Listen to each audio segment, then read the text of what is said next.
Let us now discuss the energy terms involved in thermodynamics.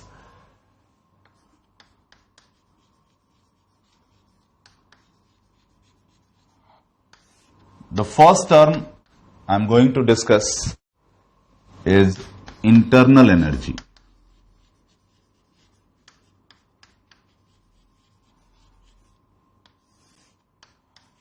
Internal energy, and we denote it by U. Internal energy का मतलब है system के अंदर जो particles हैं उनकी energy. Energy possessed by gas molecules, क्योंकि हम गैसियस सिस्टम्स को डिस्कस कर रहे हैं और गैसियस सिस्टम के अंदर पार्टिकल्स का मतलब है gas molecules. Now these energies can be of two types. First is potential energy, तो मैं इसको लिखूंगा इंटरनल पोटेंशियल एनर्जी, और ये है internal kinetic energy. Now from where this potential energy term comes, हमने ये पढ़ा है कि अगर एक कंजर्वेटिव फोर्स के अगेंस्ट कुछ वर्क किया जाए तो वो पोटेंशियल एनर्जी में कन्वर्ट हो जाता है. Now what kind of force you expect between the gas molecules? Normally एक गैस मॉलिक्यूल्स के अंदर चार्ज पार्टिकल्स होंगे, जैसे आपने पढ़ा है प्रोटॉन, इलेक्ट्रॉन्स. अब उनकी वजह से कुछ इलेक्ट्रिकल फोर्स डेवलप हो सकता है मॉलिक्यूल्स के बीच में, जिसके अगेंस्ट अगर कुछ वर्क किया जाए, उस फोर्स के अगेंस्ट अगर मॉलिक्यूल्स के बीच के डिस्टेंस को इंक्रीज या डिक्रीज किया जाए तो कुछ वर्क करना पड़ेगा और वो पोटेंशियल एनर्जी के फॉर्म में स्टोर होगा. But when you talk about ideal gases, then there is no intermolecular forces in case of ideal gases. So internal potential energy is zero. This internal potential energy is zero for ideal gases. For ideal gases. Why? Because there is no intermolecular attraction और repulsion, कुछ भी नहीं है. तो इस case में internal potential energy zero होगा. Now in case of real gases you can always expect some attraction और रिपल्सन, और इनफैक्ट जब आप एक्सपेरिमेंटली फाइंड करेंगे तो you'll find that there is some attraction between molecules, और उसकी वजह से एक पोटेंशियल एनर्जी का टर्म रियल गैसेस के केस में हो सकता है. But right now we are talking about ideal gases only. So internal potential energy zero. Now what is internal kinetic energy? The gas molecules are in constant motion, they move randomly with all possible velocities, और उसकी वजह से उनके अंदर कुछ energy होती है जिसको हम इंटरनल काइनेटिक एनर्जी बोलते हैं. अब वो एनर्जी कितना होता है इसको हम काइनेटिक थ्योरी ऑफ गैसेस में स्टडी करेंगे. तो अभी मैं आपको बता दूं कि ये kinetic energy, this is proportional to absolute temperature of the gas molecules. Kelvin temperature या एब्सोल्यूट टेम्परेचर के प्रोपोर्शनल होता है. अब क्योंकि इंटरनल पोटेंशियल एनर्जी जीरो है, तो जो इंटरनल काइनेटिक एनर्जी है वही इसकी टोटल इंटरनल एनर्जी होगी. So I am just writing U proportional to T. Now I will write this as NCVT. Now you may ask why this, why not something else? तो ये answer मैं आपको first law of thermodynamics जब हम कर रहे होंगे तो आपको दूंगा. क्यों हमने इसको ऐसे ही लिखा है, NCVT ही क्यों लिखा है, कुछ और क्यों नहीं लिखा है. So for the time being आप इसको एक फॉर्मूले के जैसा एक्सेप्ट कर लें. U is equal to NCVT. Now if there is a change in a state, if there is a process going on, then there will be some change in internal energy, and that will be equal to NCV delta T. So as you can see, this delta U depends only on initial and final temperature and on nothing else. That means U is dependent only on the initial and final state of the gas. और इसीलिए हम बोलते हैं U is a state function. ये है state function. State function का मतलब है केवल इनिशियल और फाइनल स्टेट पे डिपेंड करेगा। इनिशियली कितना टेम्परेचर था, फाइनली कितना टेम्परेचर है, बीच में क्या हुआ इससे हमें मतलब नहीं। जैसे अगर पीवी डायग्राम के ऊपर एक गैस 1 से 2 जाता है, ऐसे जाता हो, ऐसे जाता हो, दोनों ही केस में इंटरनल एनर्जी का चेंज सेम होगा, क्योंकि इनिशियल और फाइनल स्टेट सेम है। बीच में ये पाथ किस पाथ को फॉलो कर रहा है, किस प्रोसेस को फॉलो कर रहा है, उस पर डिपेंड नहीं करता। So this is independent of process. Now this delta U is, ये delta U is independent of process. Then this delta U is 0 if delta t is 0। और ये कब कब पॉसिबल है? ये पॉसिबल है आइसोथर्मल प्रोसेस के लिए, आइसोथर्मल या फिर साइक्लिक प्रोसेसेस। दोनों ही केस में इनिशियल और फाइनल टेम्परेचर सेम होगा। आइसोथर्मल में तो थ्रू आउट ही सेम होता है, पर साइक्लिक प्रोसेस में at least at the end of process temperature फिर से उतना ही हो जाएगा। तो आप बोल सकते हैं delta you in a cyclic process is 0। अगर एक कंप्लीट साइकिल है तो उसमें डेल्टा यू का वैल्यू 0 होगा। Now I move on to the second term which is work.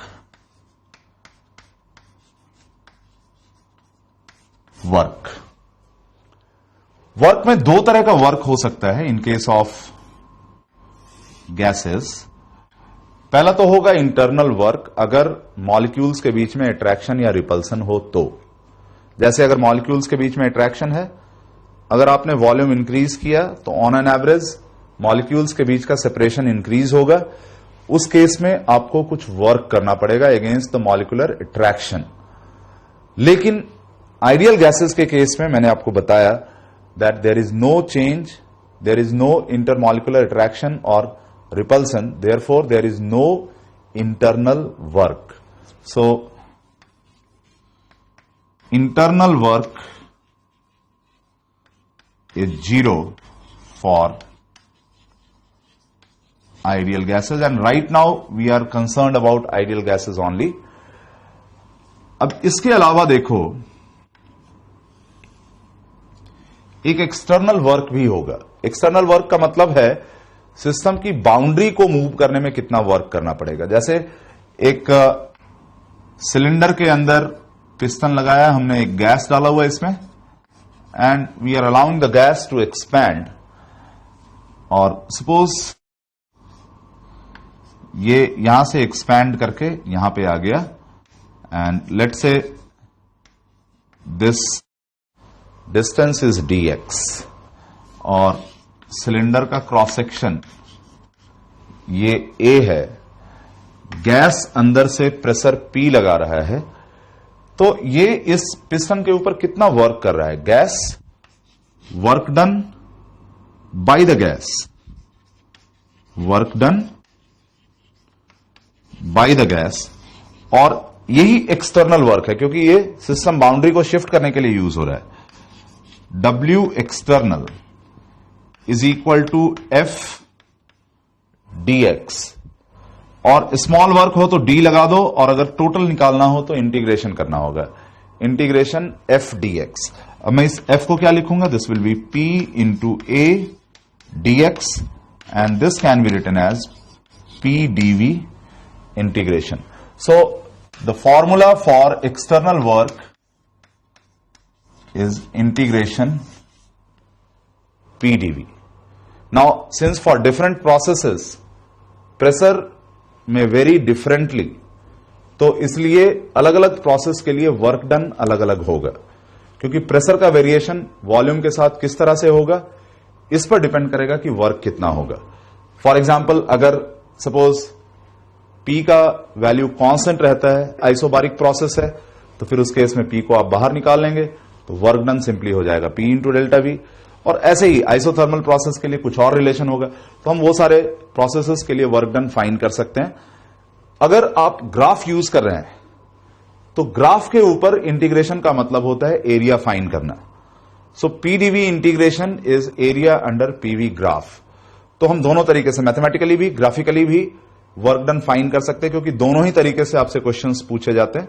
तो पीवी डायग्राम के ऊपर वर्क डन निकालना हो तो आप एरिया फाइंड करते हैं, और मैथमेटिकली अगर वर्क डन निकालना हो आप इंटीग्रेशन करते हैं। So let us see the different cases for finding work. So first I will find work on graph. Work on PV diagram. As I told you, the work is area under PV graph. मान लो एक process 1 से 2 तक गया, PV diagram के ऊपर ये process है, तो वर्क फाइंड करने के लिए आप इंटीग्रेशन PdV करेंगे, या ये एरिया जो होगा ये आपको इंटीग्रेशन पीडीवी दे देगा। Now you can see from here, if this is a case of expansion, तो उस केस में डीवी कैसा होगा? पॉजिटिव होगा, तो वर्क भी पॉजिटिव होगा। तो अगर वॉल्यूम इंक्रीज कर रहा हो तो हम वर्क को हमेशा पॉजिटिव लिखते हैं। W is positive for expansion and W is negative for compression। तो मैं आपको ये इसलिए बता रहा हूं क्योंकि अगर एरो ऐसा लगा हुआ हो, इधर से इधर हो, एरिया तो वही है, इसको पॉजिटिव लिखोगे, और अगर एरो उल्टा लगा हो लाइक दिस, तो इसमें एरिया का वैल्यू तो वही निकलेगा, लेकिन वर्क को क्या लिखोगे? नेगेटिव। सो अगर वॉल्यूम डिक्रीज कर रहा है देन वर्क इज नेगेटिव, और अगर वॉल्यूम इंक्रीज कर रहा है देन वर्क इज पॉजिटिव। सो यहां पे एरिया निकाल लिया, और वर्क को फिर क्या लिखना है? नेगेटिव। यहां पे वर्क को क्या लिखना है? पॉजिटिव। नॉर्मली आपको इस तरह का कर्व दिया होगा जिसके लिए आप एरिया निकाल पाए। Normally rectangle, straight line, triangle, इस तरह के फिगर्स आपको दिए होंगे। So to find out work you have to find area. For cyclic processes,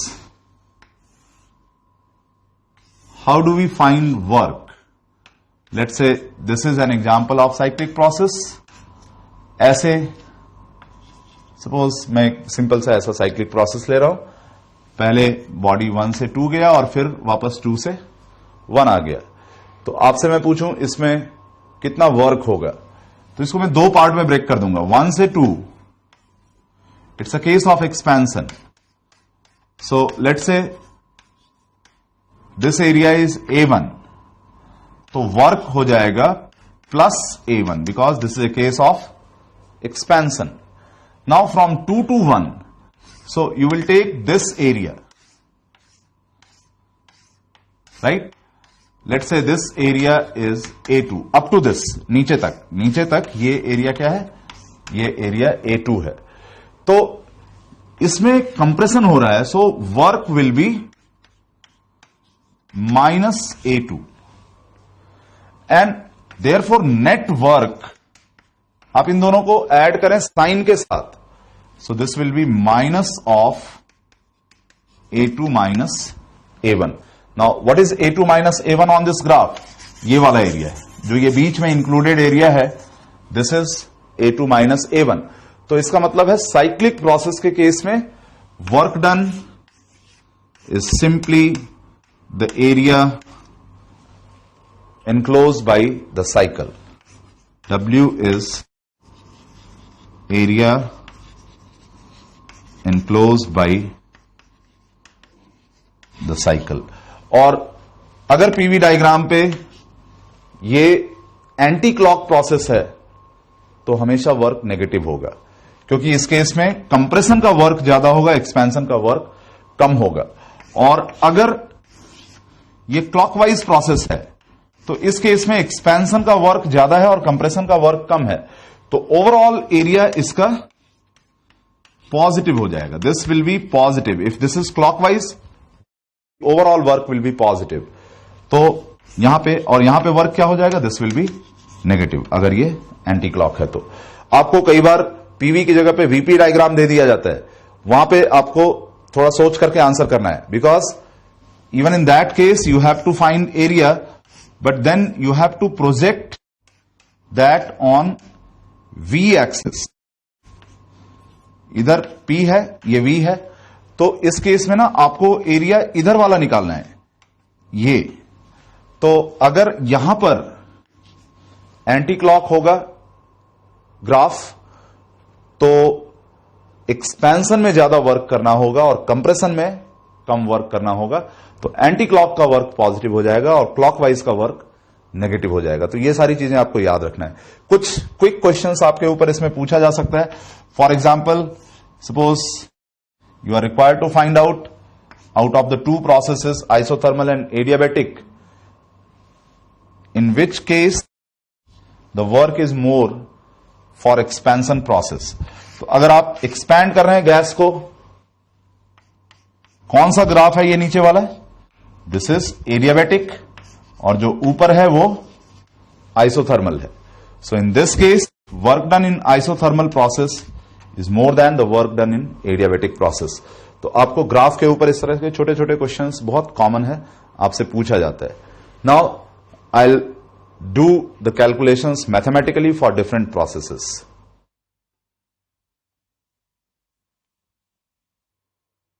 So let us find work done in different processes. Work in different processes. पहला process मैं लेता हूं आइसोथर्मल प्रोसेस। फॉर्मूला वही use करना है, integration PDV. Isothermal में PV is constant and this is equal to nRT. So you can write P equal to nRT by V. इसको यहां पे पुट करो। So W will be nRT dV by V. nRT हमने बाहर इसलिए ले लिया क्योंकि ये कांस्टेंट है। And now from V1 to V2 इसको इंटीग्रेट करो, तो ये log आ जाएगा। So this will give you nRT log V2 upon V1. So this is work done in isothermal process. इसको आप log P2 upon P1 भी लिख सकते हैं, because P1 V1 is equal to P2 V2. तो एक और फॉर्मूला आप लिख सकते हैं इन टर्म्स ऑफ प्रेशर, यहां पे लेकिन P1 upon P2 होगा, because P1 V1 is equal to P2 V2. So this is work done in isothermal process. Let us find work in isochloric process.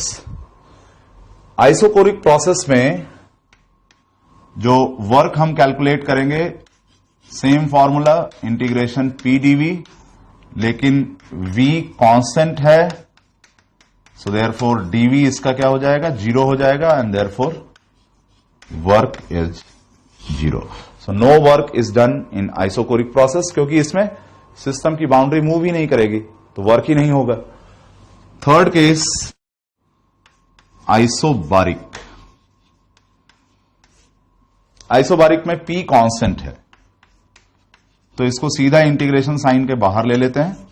W is equal to P integration dV V1 to V2. So this will be equal to P times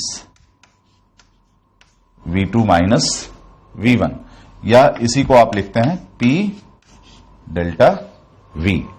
अब मैं इसको और एक तरीके से लिख सकता हूं. देखो PV इक्वल टू ये nRT, ऐसे इस तरह से हम लिख सकते हैं.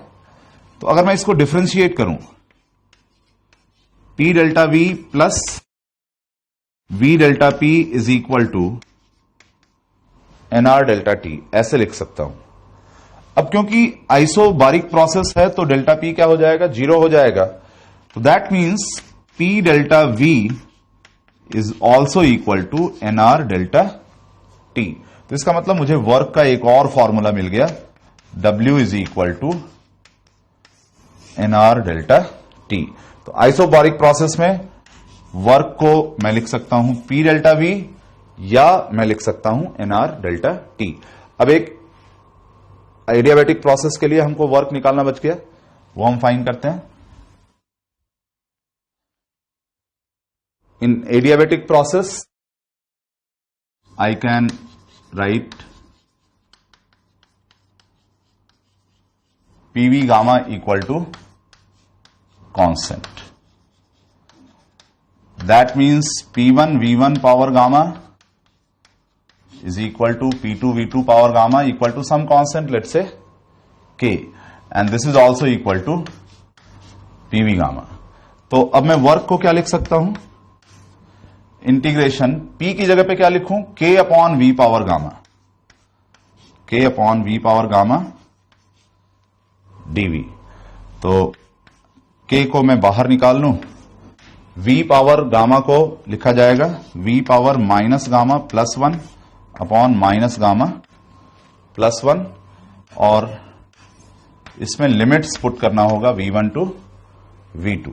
सो this is 1 upon 1 minus gamma, और अंदर मैं इसमें लिखूंगा K times V2 power 1 minus gamma minus K times V1 power 1 minus gamma. अब ये देखो, K को हमने ऐसा लिखा है, K is equal to P2 V2 power gamma and P1 V1 power gamma. अब मैं अगर V1 पावर 1 माइनस गामा इसमें मल्टीप्लाई कर दूं, तो ये गामा ये माइनस गामा कट जाएगा और बचेगा क्या, P1 V1। तो this can be written as P1 V1, ऐसे ही इसको लिख सकता हूं P2 V2। So this is 1 upon, अब क्योंकि गामा 1 से बड़ा होता है तो मैं इसको अगर पॉजिटिव बनाना चाहूं तो मैं इसको गामा माइनस 1 लिख सकता हूं, और फिर मुझे इनका भी प्लेस इंटरचेंज करना होगा, तो मुझे लिखना होगा P1 V1 minus P2 V2। सो एडियाबैटिक प्रोसेस में वर्क इतना होगा। आप P1 V1 को NR T1 और P2 V2 को NR T2 भी लिख सकते हैं। तो उसमें NR को अगर मैं बाहर निकाल लूं तो मुझे वर्क का एक और फॉर्मूला मिल जाएगा, NR upon gamma minus 1 T1 minus T2। सो एडियाबैटिक प्रोसेस के लिए मुझे वर्क डन के दो फॉर्मूले मिले, एक ये और एक ये सारे फॉर्मूले इंपॉर्टेंट है मेरे लिए, मैं इनको यूज करूंगा जहां पर मुझे इक्वेशंस या जहां पर मुझे प्रोसेस के बारे में बताया हुआ हो। अब एक लास्ट फॉर्म ऑफ एनर्जी बच गया, विच इज हीट। हमने इंटरनल एनर्जी और वर्क के बारे में पढ़ा। Internal energy delta U state function है, पाथ फंक्शन नहीं है। W पाथ फंक्शन है, डिफरेंट प्रोसेस के लिए डिफरेंट है। और Q, इसको हमने पहले डिफाइन किया था, ड्यू टू टेम्परेचर डिफरेंस जो एनर्जी का फ्लो हो। और जैसे अभी मैंने बिगनिंग में आपको बताया था कि Q को हम इस तरह से लिखेंगे NC डेल्टा T। तो अगर एनर्जी का फ्लो टेम्परेचर डिफरेंस की वजह से हो रहा होगा तो हम उसको हीट बोलेंगे। Now by convention Q is positive if